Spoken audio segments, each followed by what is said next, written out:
Welcome to Quilting on the Side, the podcast for quilters who are building a business while juggling real life. I'm Tori from Hey Tori, a quilter, past pattern designer and teacher, and now a digital marketing coach for quilting entrepreneurs. And I'm Andi from True Blue Quilts, long arm quilter, pattern designer, and quilting instructor. Between the two of us, we've taught workshops, launched programs, joined summits, and stayed up way too late trying to finish one more quilt binding. On this show, we're sharing what's worked and what hasn't in our interviews from incredible guests, everyone from quilting solo business owners to CEOs. If you're running a quilting or creative business or dreaming about starting one, you'll find real talk, honest strategies, and a whole lot of support here. So grab your notebook, grab your pen, and let's dive into another episode of Quilting on the Side.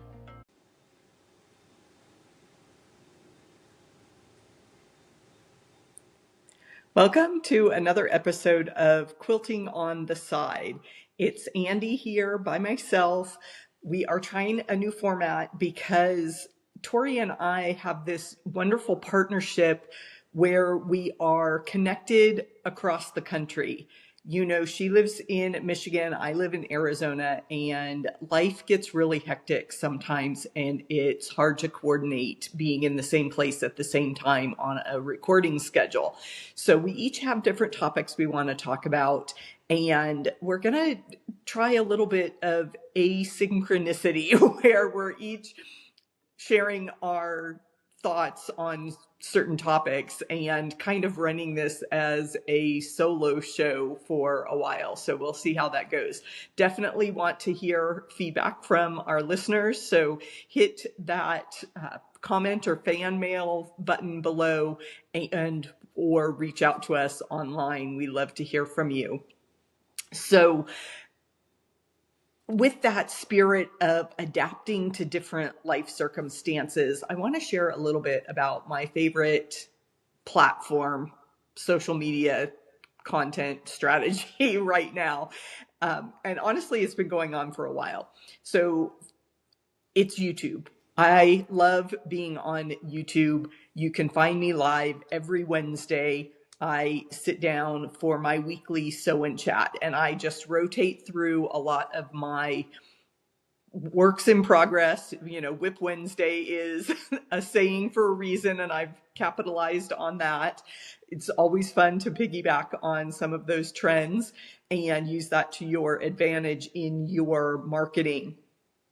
And I've really found that when my life is hectic in other areas with family responsibilities, all sorts of other things, you know, my other 9-to-5 that is not quilt related, it really helps to have that consistent time to show up and to focus on quilting. And live streaming is fabulous these days because everybody is tired of, quote, AI slop, and we want that authenticity. We want to see people who are genuine, who are sharing their kind of unscripted, raw thoughts. And yes, that can get you in trouble sometimes. So I definitely recommend kind of outlining or giving some bullet points to what you want to talk about, things you want to highlight. But showing up on a live stream is a very low barrier to entry. It's a very easy thing to incorporate in your business. And of course, other social media platforms allow live streaming as well. So don't think that you have to get on YouTube if you want to do live stream content. I said it's a low barrier to entry. You can get started just by pressing go live, and you can talk about whatever. You can share your craft. So I set up a camera that shows my sewing workspace. And so I'm piecing my quilts. You can see a little bit of the sewing machine. You can see all the fabrics laid out. And then I have a second camera so I can turn and talk directly to my viewers. And of course, you have the chat. Some of my longest, most fun business friendships have started because I reached out in chat. Honestly, that's how Tori and I started. So you need to go back to very beginning, season 1, how I met Tori, and you'll hear that whole story. But chat relationships are one of the highlights of the online space. So I do encourage quilters to go live and to incorporate video in their business plans.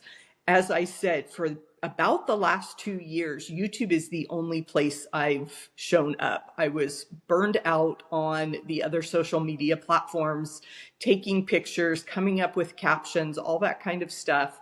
And I really leaned into YouTube as my primary outreach for my quilting efforts. I've built a fairly solid community on YouTube of people that tune into those live streams week after week.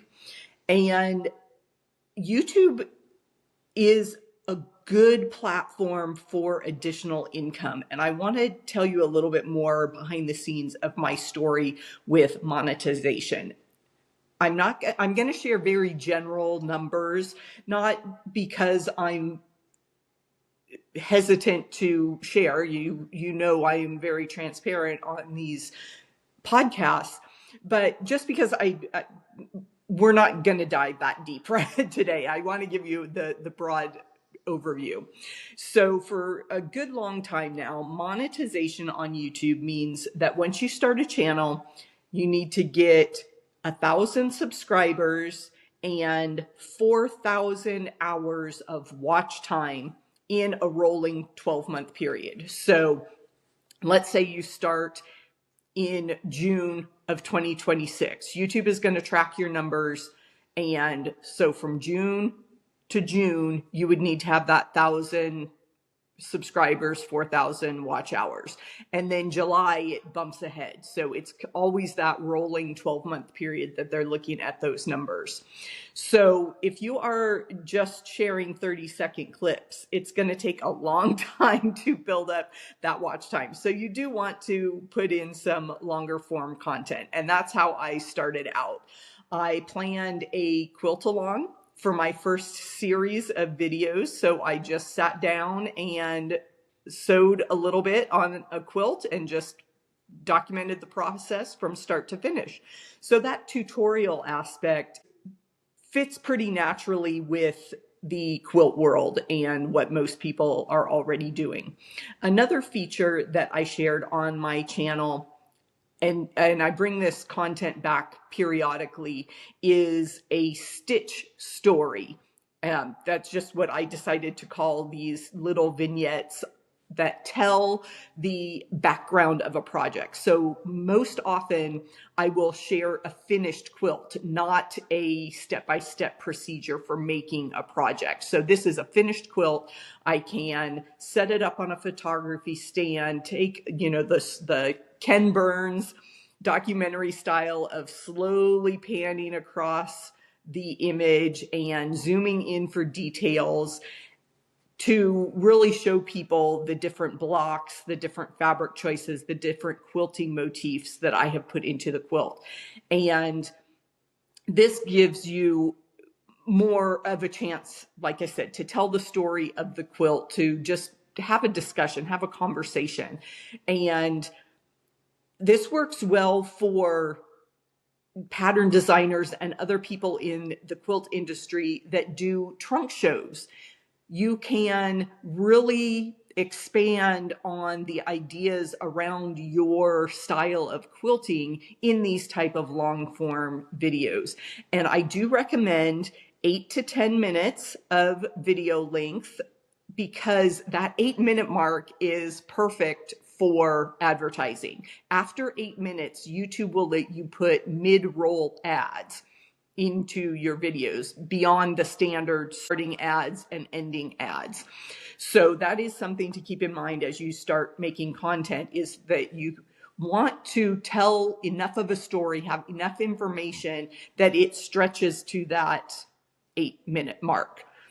just to get that little mid-roll ad, that little boost in revenue. And monetization on YouTube is all tied into the Google AdSense idea. So you are making money from those views on YouTube. And once you reach the monetization levels, then you also have to earn $100 to get a monthly payment. So let's say, the first couple months I was only making maybe $20 in that 28-day period. So that ad revenue has to build up. And once it crosses that $100, then you'll get the payout. So, and it's going to be a up and down graph over time, to however much money you are making on YouTube, and numbers fluctuate. And again, this is one of those things where it's a very personal journey, and I don't think it's very helpful or healthy from a mental perspective, your emotional well-being, to be comparing income levels. It helps to understand a general range, but I could, fall into a deep depression if I tried to compare myself and say, oh, my paycheck this month wasn't as big as so-and-so creator's YouTube paycheck, and therefore I'm a total failure. I'm not going down that road. I want to track my own numbers and just be a better version of myself tomorrow than I am today. So keep showing up and keep sharing that content. Another benefit of YouTube beyond the monetization, the income stream there, is that it is the longest lasting platform online right now. I have a video that has been at the top of my watch time. It went viral in like 2023. So we're going on 3 years now that video has been a top performer. And you can't say that about a Instagram short or a Facebook post, that 3 years later, people are still commenting on it.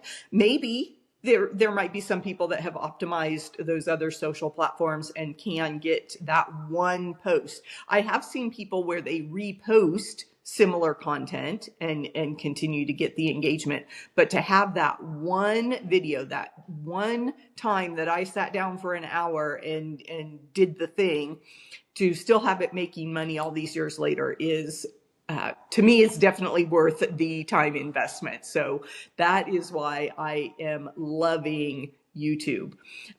So you may be asking about that idea of viral videos. How do we find that perfect content? And there is a little bit of luck to it. You have to be in the right place at the right time.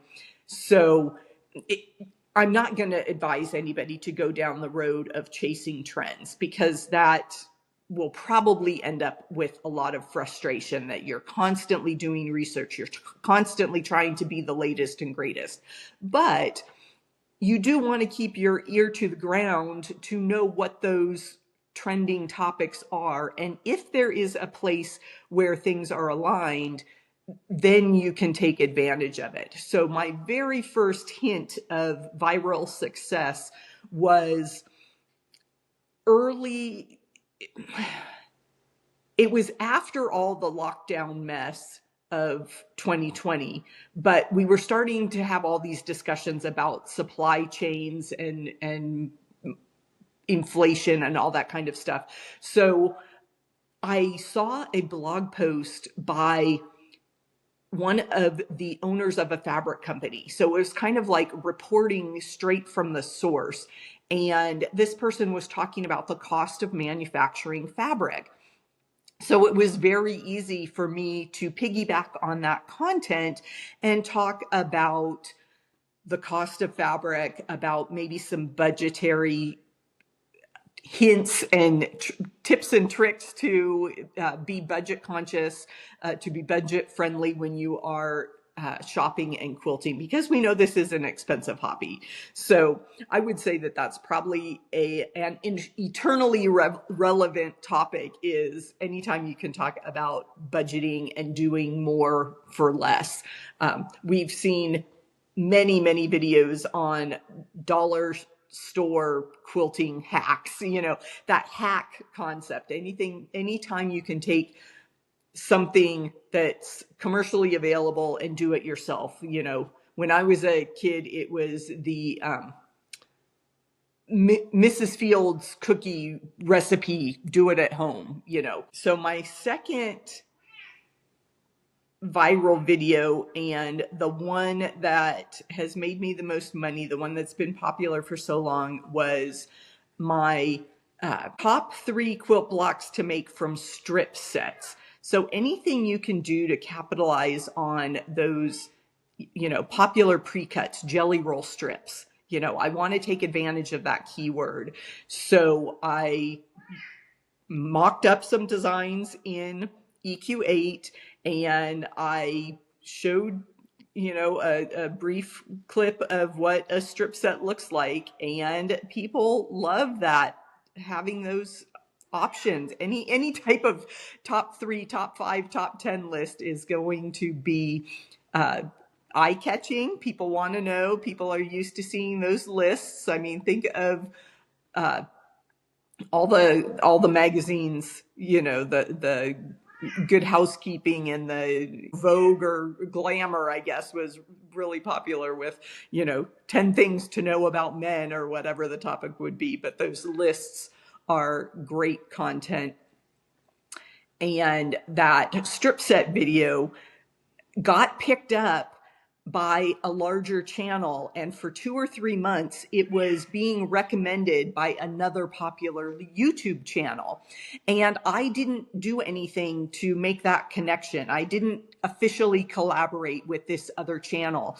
YouTube, the algorithm behind the scenes, knew that those were related topics and the audiences would overlap, and so they made the connection for me. And that's where your keyword research is going to help. That's where your consistent showing up is going to make it easier for the platform to make a recommendation. So having that video be recommended by another channel really gave me a boost, and has continued to drive traffic to that video.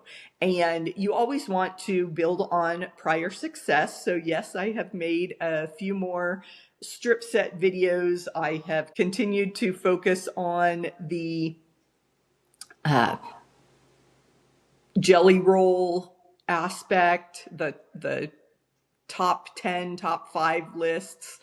I'll drop those topics into my content plan. If you are ready to dive into YouTube and learn more about this platform and how it can benefit you as a quilt business owner, I invite you to join me. I have a no fear filming checklist to get you started. And I also run a Discord group, a message platform. Discord is a Facebook alternative, I like to say. But anyway, we have a group of quilting YouTubers that love to chat all things video. So I'm leaving those links in the show notes, and I hope to see you on YouTube very soon.